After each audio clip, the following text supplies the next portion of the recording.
la clarté de vos propos.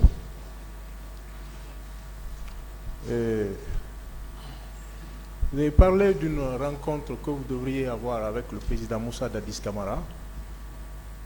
La rencontre n'a pas eu lieu. Vous avez attendu et finalement vous n'avez vu personne. Vous le confirmez? Je confirme.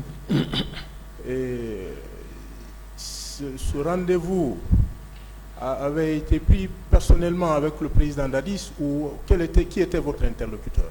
Bon, c'est le doyen Jean-Marie Doré qui avait été l'organisateur, et comme c'était mon plus proche compagnon au niveau des forces vives, nous avons pris avec nous quelqu'un qui était aussi dans les parages, dans l'entourage des forces vives, l'ancien El Hadj Bouibari, ancien candidat à la présidentielle de 2003, pour nous accompagner. Donc vous étiez informé que le président Dadis avait reçu l'information qu'il devait vous recevoir? Je ne peux pas être affirmatif, mais je faisais confiance au doyen qui avait quelques contacts et qui connaissait un certain nombre de personnes qui gravitaient au niveau du CNDD. Merci. Et vous confirmez que le slogan Dadis ou la mort a été prononcé pour la première fois par Moussa Keïta, M. Moussa Keïta? Bon, on a entendu le secrétaire permanent du CNDD, qui était l'instance dirigeante du pays, et à travers son secrétaire permanent, prononcer ces mots, ce qui était, dans une certaine mesure, beaucoup plus expressif que d'autres déclarations qu'on peut entendre par-ci par-là. Monsieur, vous pouvez faire face au tribunal. Qui avait empêché, parce que vous avez certainement appris, vous avez eu des informations à ce sujet, qui avait empêché l'avion de El Hadj Cellou Dalein Diallo d'atterrir ici? Bon, les autorités, puisque un avion ne peut pas ne pas atterrir si les autorités au plus haut niveau ne l'autorisent pas. Donc c'est les responsabilités des autorités guinéennes de l'époque. Qui personnellement? Qu'est-ce que vous avez appris à l'époque des faits? Bon, c'est difficile de le dire parce que je ne suis pas rentré dans les détails pour savoir qui, mais l'interdiction d'atterrissage d'un avion à l'aéroport international ne peut pas être prise au hasard comme ça. Il y a nécessairement des gens au plus haut niveau qui peuvent le faire. Et vous avez tout à l'heure évoqué l'événement test quand le président Cellou Dalein est arrivé. Vous avez indiqué que le commandant Tcheboro a encadré cette manifestation. Vous le confirmez? Je le confirme parce que c'était une manifestation, un accueil spontané qui a enregistré beaucoup des milliers de personnes, et ça s'est passé en toute tranquillité, et dans la dernière ligne droite, nous avons été encadrés et, comment on appelle ça, il a veillé à assurer le service d'ordre jusqu'au niveau du siège du parti, et après les gens se sont dispersés tranquillement. Par conséquent, est-ce que vous confirmez qu'avant les événements du 28 septembre, le colonel Moussa Tcheboro Camara et ses hommes jouaient cette mission de sécurité publique, d'encadrement et de surveillance des manifestations? Bon, c'est ce qu'on a constaté. Ce que vous avez constaté, merci bien. Et vous dites que vous êtes retrouvé chez le président Jean-Marie Doré aux environs de 8 heures.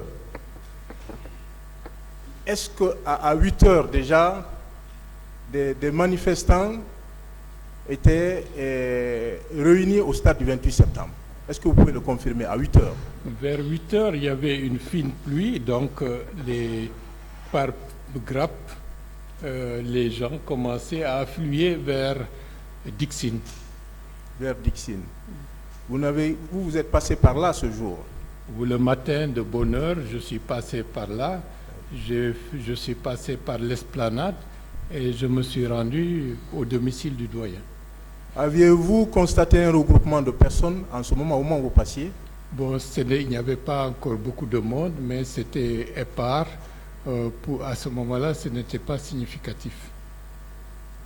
Et vous avez dit tout à l'heure que Feu Jean-Marie Doré ne voulait pas aller au stade. C'est une impression, puisque il ne l'a pas explicitement indiqué, mais je sais qu'il était heureux par la suite. Lorsqu'il est allé au stade, c'était comme s'il était porteur d'une bonne nouvelle, mais malheureusement, il n'a pas pu arriver de là où nous étions, c'est-à-dire au niveau de la tribune. Entre-temps, il y a eu tout ce que je viens de raconter tout à l'heure. Mais, Monsieur Ba, il ne vous a rien confié ce jour-là? On n'a même pas pu nous voir parce que par la suite, les événements en ont décidé autrement. Ok. Arrivé au niveau de l'université Gamal Abdel Nasser, vous dites que vous avez constaté le dispositif mis en place par le colonel Moussa Tcheboro. Quelle a été son attitude à votre égard? Bon, c'était une attitude que je considère tout à fait sans problème. Nous arrivions en masse et ils nous ont interceptés. Et entre-temps, un dialogue s'est noué pendant des minutes et des minutes pour essayer de nous dissuader. Et nous étions en train de gagner du temps pour permettre à ceux qui étaient, notamment du côté de Hamdallah, de pouvoir se rapprocher de l'esplanade du 28 septembre. Est-ce qu'il a menacé quelqu'un devant vous à cet endroit précis? Bon, c'est difficile d'être explicite, mais je ne m'en souviens pas. Donc, il n'a pas eu d'attitude négative à votre égard? Non, il y avait une confrontation et puis des discussions qui pouvaient être chaudes à un moment donné, mais c'était tout à fait normal. À part la rencontre avant l'université Gamal Abdel Nasser, à quel endroit aviez-vous rencontré le colonel Tcheboro par la suite? Bon, c'est à ce niveau-là qu'on l'a rencontré ce jour-là. Oui. Et par la suite, c'est lorsqu'on était à l'intérieur du stade et que Ella Selou était par terre et je cherchais de l'aide. C'est à ce moment-là qu'il nous a aperçus et qu'il s'est approché. Est-ce que vous pouvez confirmer que vous avez dit que Ella Selou était à terre? Est-ce que c'est entre le portail, l'entrée principale du stade et la petite porte qui mène à la pelouse? C'est dans l'espace là? C'est dans cet espace, oui. Merci. À part les agents des services spéciaux, quels sont les autres corps qui étaient déployés ce jour? Qu'est-ce que vous avez constaté? Parce que vous avez été en quelque sorte happé, on vous a entraîné comme ça jusqu'à l'intérieur du stade, mais qu'est-ce que vous avez constaté? À part les services spéciaux, est-ce qu'il y avait d'autres corps déployés à ce niveau? Bon, à un moment donné, lorsqu'on était avec le colonel Tcheboro au niveau de l'entrée de l'université, si ma mémoire est bonne, il y avait des agents de la police qui étaient à côté. Seulement? Bon, il y avait d'autres qui étaient des hommes du colonel, mais comme je vous l'ai dit, il y a tellement de personnes qui portaient des uniformes qui n'étaient pas du tout en conformité avec le truc vestimentaire classique, mais il y avait un peu de tout au niveau du stade. Les hommes de colonel que vous avez vus à cet endroit, ils étaient coiffés de béret vert ou de béret rouge? Bon, là, lorsqu'on le dit maintenant, puisque je n'avais pas prêté attention au moment des faits, et je préfère réserver ma réponse. Merci. Et lorsque, peut-être avec du recul, on a appris qu'à l'esplanade du 28 septembre, des personnes, des parties des victimes se sont présentées ici pour indiquer au tribunal qu'à l'esplanade du 28 septembre, qu'il y a eu des tirs et que 2 personnes ont trouvé la mort à cet endroit. Est-ce que vous avez appris ça le même jour ou quelques jours après, que 2 personnes ont trouvé la mort avant que la foule ne se dirige vers l'intérieur du stade? Bon, je l'avais appris au moment où on était chez le doyen Jean-Marie Doré, on avait appris ça. Et c'est ce qui nous a incité à demander à ce que le doyen et 1 ou 2 autres personnes restent attendant les religieux, et on ne pouvait pas rester à l'intérieur de sa cour alors que d'autres étaient en train de jouer leur vie dehors. Donc il fallait sortir, sinon on risquait de faire capoter la manifestation. Quelles sont les dispositions que vous aviez prises à cet effet, lorsque vous avez appris ça? Du point de vue organisationnel, vous avez appris qu'il y a 2 personnes qui ont été tuées. Quelles dispositions avez-vous prises à votre niveau? Non, c'était d'aller et de sortir, d'aller vers l'esplanade. C'était une question de responsabilité. Donc aucune disposition? On n'avait pas d'autre recours, parce qu'on n'était pas là pour s'opposer à des tirs. C'était simplement montrer que nous sommes là et que nous sommes avec ceux qui sont dans la rue. Et le colonel était avec qui lorsque Elhadj Cellou Dalein Diallo était couché, était à terre? Vous avez vu le colonel avec qui? Il était avec qui? Il y avait moi, il y avait un de nos militants, Ablaye III, et le colonel a fait appeler quelqu'un que je dis que je reconnais avoir été dans l'entourage de maintien d'ordre du président Sidya Touré. Il l'a ailé pour que celui-ci vienne nous donner un coup de main pour porter Elhadj Cellou hors de l'enceinte et le faire monter dans sa Jeep. Donc lui personnellement, il n'était pas accompagné de ses hommes? Non, à ce moment-là, il était seul. Il était seul. Et vous étiez combien à bord de la Jeep de colonel Moussa Tchebolo Camara? Il y avait le colonel qui conduisait lui-même, il y avait le maintien d'ordre du président Sidya, il y avait moi, Ablaye III et M. Diallo. Et votre opinion, quelle est à ce jour votre opinion sur son intervention de ce jour? Bon, je pense que Dieu l'a amené pour nous sauver ce jour-là. Parce que sinon, comment on aurait pu faire? Donc c'est lui qui vous a sauvé? Affirmatif. Et selon vos informations, parce qu'il y a une confusion à ce niveau-là aussi, qui a ouvert le portail du stade? Nous ne pouvons pas le savoir puisque nous n'étions pas présents. Et comme je vous l'ai dit, on était chez le doyen, on attendait ceux qui venaient des hauteurs de Hamdallaye.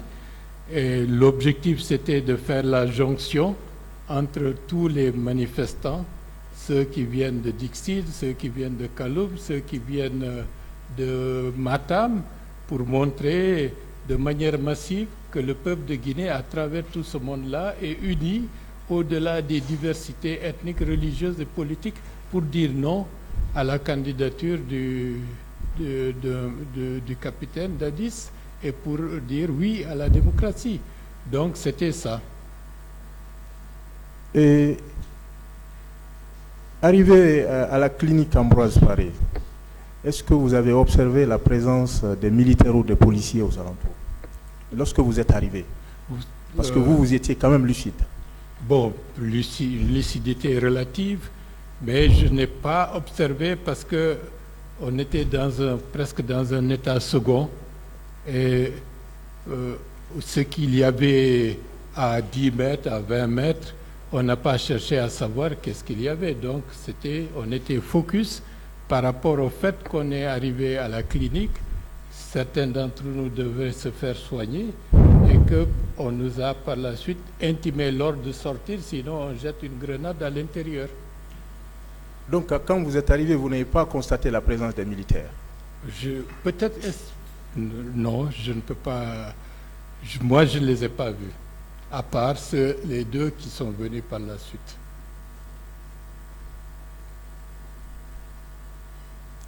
Et vous avez dit tout à l'heure que le colonel Tchebro n'avait aucune autorité sur les militaires qui étaient à ce niveau-là, qui sont venus vous demander de sortir de la clinique. Oui, puisque c'est lui qui a pris l'initiative de nous amener à la clinique et qui a contribué à porter le blessé à l'intérieur et que d'autres viennent pour dire de nous sortir, ça m'a semblé incongru de la part des officiers qui devraient avoir du respect pour un supérieur hiérarchique, qui était le colonel Tchebro.